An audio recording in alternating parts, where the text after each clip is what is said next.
Is it time to fire your endocrinologist? I recently posted on the Hashimoto's subreddit, and I asked a very simple question that I've been asking for years now. Why are endocrinologists our specialists as Hashimoto's thyroiditis autoimmune disordered sufferers? And this question got an alarming response. It's got probably one of the most upvotes I've gotten on any post on Reddit, and it's gotten over 106 comments, and this is just within 2 days now. But I asked, why are endos our autoimmune specialists? I understand that they typically deal with hormones, basically for pregnant women, but I have yet to meet one that treats autoimmune disorder portions seriously. But furthermore, most I've been referred to expect you to wait months for an appointment, only to wait in complete misery and suffering, at times even being nearly suicidal. And upon arriving, they blame your symptoms on something else, or they say it's all in your head, or my favorite, you're too young to feel this way. Great, I know. And as long as the TSH is in range, I should feel normal. Why are we allowing insurance to give these people a paycheck?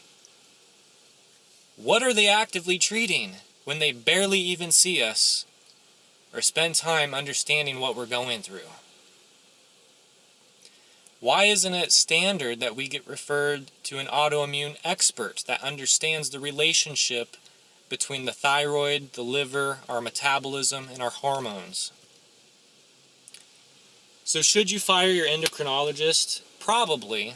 From my experience, I've seen probably 4 in my state, 4 or 5, a couple of them through telehealth, which was a big waste of time. And like I said, they schedule you out months away.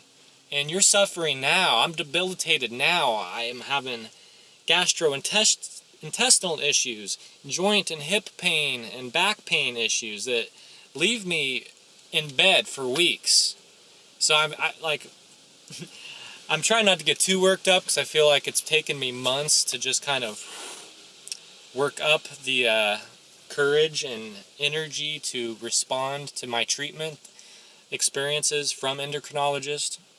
But yeah, I have now vowed to boycott endos after especially my last 2 experiences because they don't deserve the money. And I hope most of them develop this disease at some point and also don't get the help they need, because what they're doing is borderline criminal. I think it borderlines on the realm of medical neglect. And it's been a real difficult time here in the Midwest. I don't know if it's better elsewhere in the world, but from reading people's posts on this Reddit, it's such a downplayed disease. It's often overlooked by people, and I'll get into some of these comments that people touch on this, but most endocrinologists deal, like I said, with pregnant women, where their hormones are getting out of whack, and diabetic people. And I feel like diabetes, obviously that's also a serious disease and disorder. But that's kind of what takes precedent over people with Hashimoto's. Everyone else, most of everyone else I've read, just feel like they're overseen, not heard, and it's just a big waste of time. Now I'll read some of the popular comments here, and I'll probably make a part 2 on this video to read some of the negative comments, because I just find some of the responses I got from people with this disorder are so bitter and hateful, and it deserves its own separate video, but I'm going to focus on the main topic here, which is why are endocrinologists Hashimoto's experts? Why don't we have a doctor that actually treats this disease or symptoms way better? One of the most upvoted responses was in opposition to this belief. They said, because the thyroid is part of our endocrine system and an endocrinologist specializes in endocrine system. I don't mean to be rude, but duh. There's shit doctors in every field, but endocrinologists are absolutely the people we should seek advice from. Wrong. And I'm going to tell you why that's wrong. So that person is completely wrong because I said laugh out loud. It's an autoimmune disorder that causes thyroid dysfunction.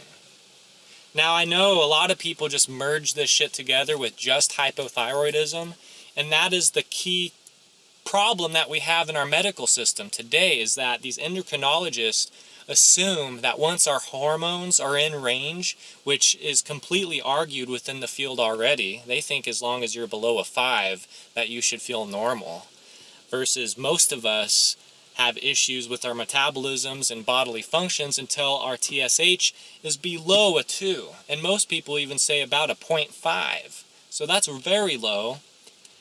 The other issue with endocrinologists is that's all they're testing for most of the time.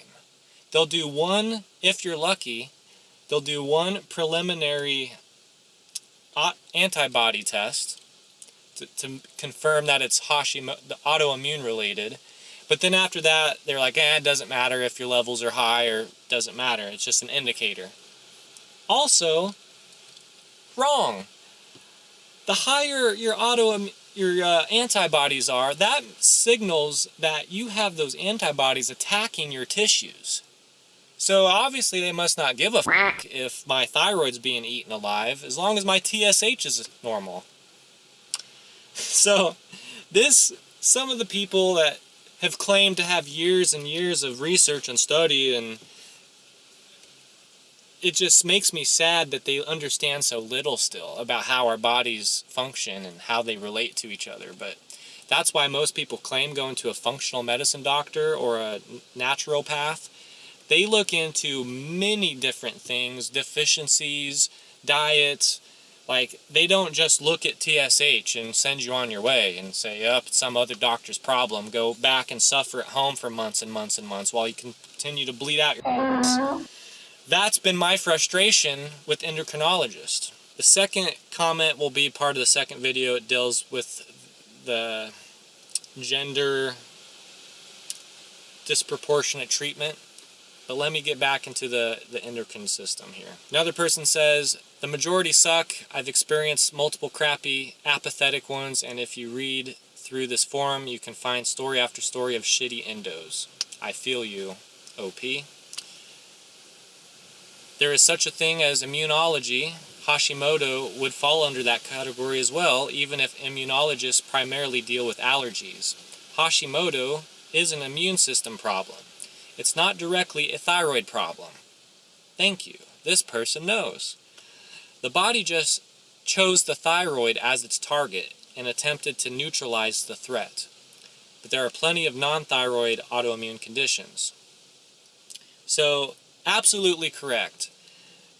Our bodies, our immune system is attacking our bodies. And it's targeting the thyroid. Now, I do have nodules, so I could even potentially have cancer. I had 2 ultrasounds done one earlier this year and one last year, about a year ago. And they're supposed to follow up again, which they never did. So, it's hard to find a good doctor that takes your illness seriously, especially when you look like me, because I'm not the norm, I will admit. Most people with this disorder suffer from weight issues. Not to say I haven't. I started out at like 220, 225 when I first got diagnosed with this. I changed my diet completely. I did all the recommendations people were throwing at me. I've did the AIP diet, I've done paleo, I've done just vegetarian, and nothing fully made me better. And I still have days that I suck. My body sucks. So, back to the endocrinology thing, I think they're worthless. I think they just farm sick people, mostly. I think that, I don't know, they might care about diabetic people and they might care about pregnant women, but they should not be our specialists or the experts dealing with Hashimoto's disorder. So that first person that was saying, duh, it's a thyroid thing, that's why we go to endocrinologists, they were responding and arguing with other people in this post. They say, again, we can't really treat the underlying mechanisms of autoimmune disease because it is largely genetic. And we have no consensus on what triggers the process of the disease or how to prevent it. Any doctor who claims otherwise is predatory. As it stands, there are currently no replicable scientific studies, blah, blah, blah, blah, blah. So this other person responds, inaccurate. There are genetic components, sure, but there are lots of other factors and fact that people find remission from their disease is evidence that it is possible. You're approaching the question from a one-size-fits-all perspective where X solution must help everyone, but that's never been how medicine works, even pharmaceuticals. Just look at thyroid meds alone. What makes one person feel amazing makes someone else feel the same or worse. And whether or not you believe food plays a role doesn't mean it doesn't. For me, going off gluten changed my life in a big way. It won't do that for everyone, but ignoring the growing evidence that diet plays a huge factor, it's how you address and or help many issues. It isn't helping you or anyone else. I can't tell you the growing number of people in the medical community that are slowly coming to the realization that food is medicine. Oh, shocker. What you eat matters, and honestly, that theme isn't new, but people are finally starting to more widely apply it and limit blah, blah, blah, the bad stuff. So, yes, I completely agree. Food is medicine, and here most Western people have a shitty diet where we grow up on lots of bread, so much gluten. Like, go to a fast food place and order anything and think that it doesn't have some type of gluten, which is bread or flour-based things, noodles. So many of our foods are just riddled with gluten. That's just one bad thing for you.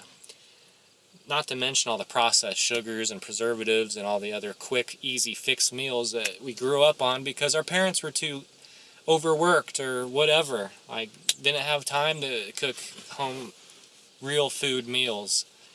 Mine, I won't say, I mean, I've been pretty healthy compared to most of my family who continues to kind of eat that way. Not to say I never had bread and noodles and stuff. I had to learn just like a lot of you did. And I had to cut all that stuff out.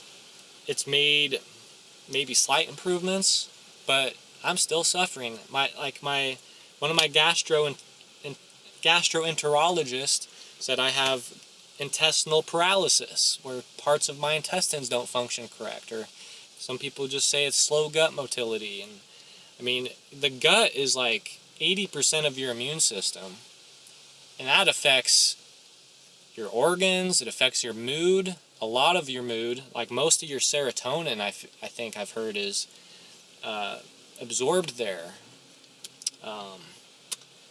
So it affects a person's mental health, it affects a person's physical health, it creates inflammation throughout the body.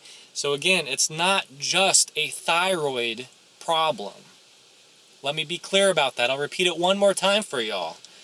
It's not just a thyroid problem. It affects the whole body, okay? Further down in the comments, you know, people are agreeing that, yeah, we should have a specialized doctor that specifically deals with this, not these crappy, predatory endocrinologists that take our money and don't help us at all. Like the one appointment I had, I literally spent about 5 to 10 minutes in there trying to go over my symptoms and then she kind of just shut me off the computer screen because it was a stupid thing. I had to travel about 2 hours away to go to Mary Lanning to have a telehealth appointment for her to shut me off in about 5 minutes. After waiting 2 months, also. So, and this was before my meds were even properly adjusted. So it's a very shitty system. I don't believe most of them really want to help. They're only ordering TSH tests. They fail to order the reverse T3 is very important, because that's how you're going to know if your liver is converting it properly. And guess what? Shocker. I was diagnosed with mild fatty liver disease. Wow. It's affecting my other organs. But no, they refuse to keep tabs and check in on that.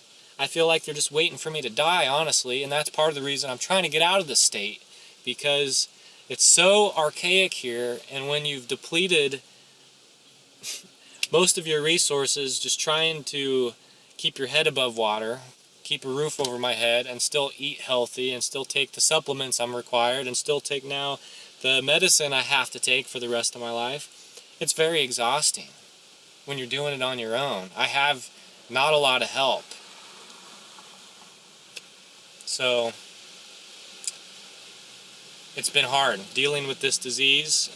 You know, I have pockets of energy, and that's why I'm spending those moments making these videos, because I feel like this is such a silent killer. It will kill you if you're not medicated properly. Your organs will eventually fail. But just because now we have treatment and it keeps us alive, people really just don't seem to give a shit about it much, even though it's still affecting our daily lives on a consistent basis. Maybe not everybody's, because there's plenty of naysayers that are asymptomatic that they're lucky. I'm grateful that you're lucky, but it does us no favors, the ones that still are affected severely by this disorder, and you're claiming like, my grandma takes a pill and she feels fine. It doesn't affect everybody the same. So I want to know if you have Hashimoto's, or if you think you might have Hashimoto's, right below what you're going through, what some of your symptoms have been, what have your experiences have been with endocrinologists. That'll be a big one that most people want to know, because I feel like the Hashimoto's subreddit's like filled half with medical people trying to calm people down, so to speak. But anyway, I'm never going to go to another one ever again. At least my current primary guy runs the majority of the tests I ask for, and at least he's honest with me about the areas he's a little over his head with, which I at least appreciate that honesty. But yeah, long term, it's not a good solution, and I feel like I've been through all my areas endocrinologist experts, and I've probably pissed off most of them by now. So I just feel like it's time for me to leave my home, the place I was born. And not that I'm not happy here anyway, because everything's getting way too expensive and there's not a lot of good opportunities anymore. I live too far away from the things I enjoy. So it's really hard to get out of a place you kind of feel stuck in. And especially when you don't have a lot of resources to just up and move. So please leave your comments below. Subscribe to this channel. I'll probably disclose more information about what it's like to live with this disorder. And also read other people's stories about what's helped, what's hurt, what's not helpful, what's been helpful. And so far it seems like the consensus is a functional medicine doctor are the only ones taking this seriously. The downside of that is no insurance covers them. At least not in this state, or the insurance I have. And that seems to be the biggest problem with healthcare in general, is it's so overpriced, no one can afford it. These insurances are kind of a scam. You pay high premiums and you still have to pay co-pays and meet deductibles and all this shit after the fact. You can just never get ahead. You can never get yourself out of this hole when you have a medical disorder. And when you're on your own, it can kind of feel hopeless at times. So communities like the Hashimoto subreddit is a big resource. It makes me feel less alone, that there are a lot of other people suffering still, and we need to advocate for each other. Whether you're male or female, even though Most people credit this as a female disorder because I think like 80% of people that have this are female. None of us are getting proper treatment. So that'll tie in with my next video about the treatment of males versus females with this disorder. Be sure to watch that video next, and I'll see you there.